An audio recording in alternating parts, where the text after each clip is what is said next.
Okay, so for pipes, we're going to use the cylindrical coordinate system, but we're going to make a couple of little changes. Instead of the r, theta, z, we're going to still use r, and theta as our coordinates, but we're going to use x instead of z, okay? And then our velocity components will be vr, v theta, and u. Now, since u is the velocity in the x direction, so for our pipes, there's our coordinates here, x, r, theta. Let's say we have just some general pipe, could be at a slant. We'll say it's at an angle of phi. We'll say here's our entrance and here's our exit. Gravity going in this direction. The other thing what we do is usually we use the energy equation a lot in these, and remember the energy equation used z as an elevation, so we will put the same thing in like z1. So z won't be a coordinate, instead z will be an elevation.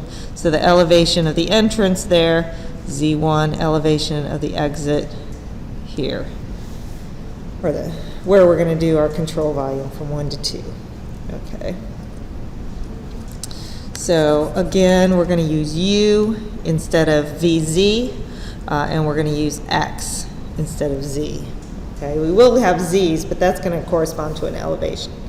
Okay, so we can use Navier-Stokes if it's laminar flow and if it's in the fully developed region. So if we do the Navier-Stokes, and this is just like things that you've done before with Navier-Stokes, so I'm not going to go through the whole solution. What you get though is u equals, so u is that x direction velocity or axial velocity, 1 over 4 mu times d dx of p plus rho gz times r squared minus big R squared. Okay, so this flow is driven by a pressure gradient, that's that dp dx, and also by gravity, that's where the rho gz comes from. Okay, the dp dx, also from the Navier-Stokes solution, turns out to be a constant. Okay, so this is a separate thing, and I shouldn't have put it so close. Oops, troubles. Okay, and dp dx equals constant.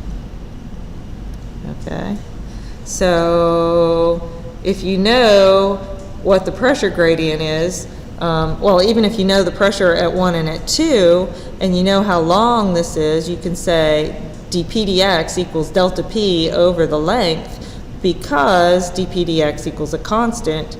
That means that delta p over delta x is also the same constant.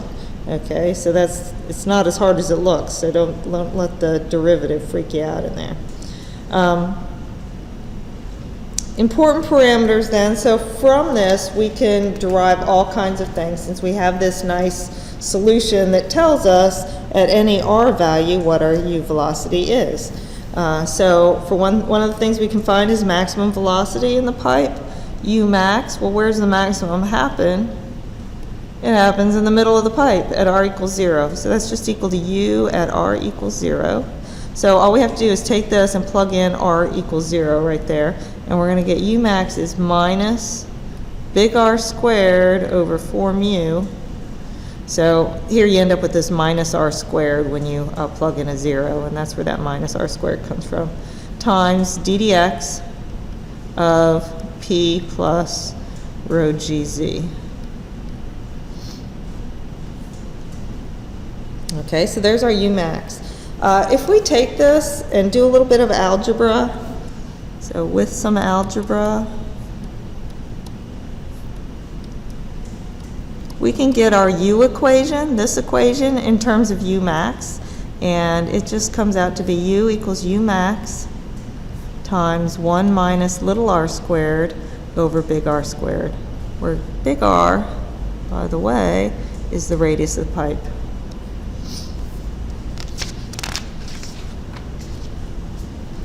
Could have written that up here with this arrow. All right. Other things we can find, volume flow rate, and for some of these we have to go back to some of our previous chapters to figure out. So if you remember, well, volume flow rate, if you knew the average velocity, it's just velocity times area, right? But in this case, we have a whole velocity profile. So in that case, we had Q equals the integral over control surface, which would be at 1 or 2 or wherever, V dot N dA. In this case, V, it's just going to be in the U direction, so it's U times I, or in the X direction, so it's just U times I. Our N is our normal vector, that's just the I direction. Okay, so when you dot those two together, you just get U. Okay, so we're going to be able to just plug in U for this. Okay, other thing we need is dA, and just like before, the area that we talk about when we're talking about Q is the cross-sectional area that it's flowing through, right? So U is going through a cross-section. A cross-section of the whole area is pi r squared. Okay, so if we're looking at a little piece of that, we can, if it's axisymmetric, which it is, if it's axisymmetric, we can make a whole sliver that goes all the way around. So that would be 2 pi r dr is our dA. And if I plug that in, I get Q equals the integral from 0 to r U times 2 pi r dr. So now if we plug in the U with the U max equation we just had, we're going to get Q equals the integral from 0 to r U max times 1 minus r squared over big R squared times 2 pi r dr. And distribute the r through and go ahead and integrate. What you're going to end up with is U max over 2 times pi r squared. All right. So that is our Q. Remember, these are all for laminar flow and fully developed flow in a pipe only. So when you see these things on the equation sheet, you're going to have to recognize, oh, this is only for laminar flow. This is not for turbulent flow. Next parameter, average velocity. Well, now all we have to do is look at our Q, and we can figure out average velocity because we know that Q is equal to average velocity times A. We'll just look at that. Average velocity then, it has to be U max over 2. Okay? Again, fully developed laminar flow only.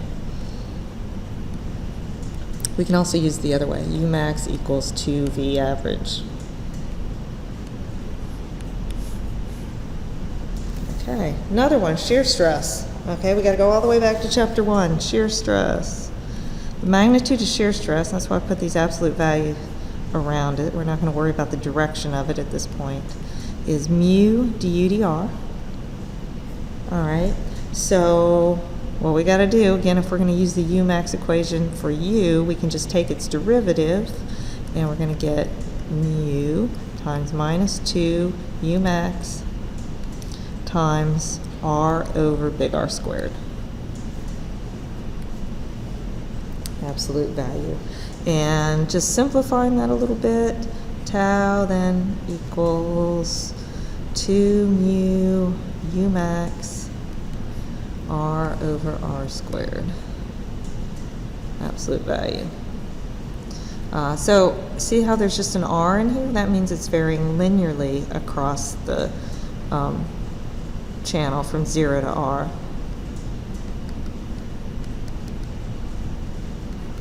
And then if we want to find the shear stress at the wall, okay, all we have to do is plug in big R for R. 2 mu U max over R, big R. Okay, let's put it in terms of D. So we get 4 mu, and let's also put it in terms of V average, and that's where the 4 comes from. V, which is our V average, over R. And so that equals 8 mu V over D. Okay. And remember, tau at the wall, that's what's going to give us our frictional losses.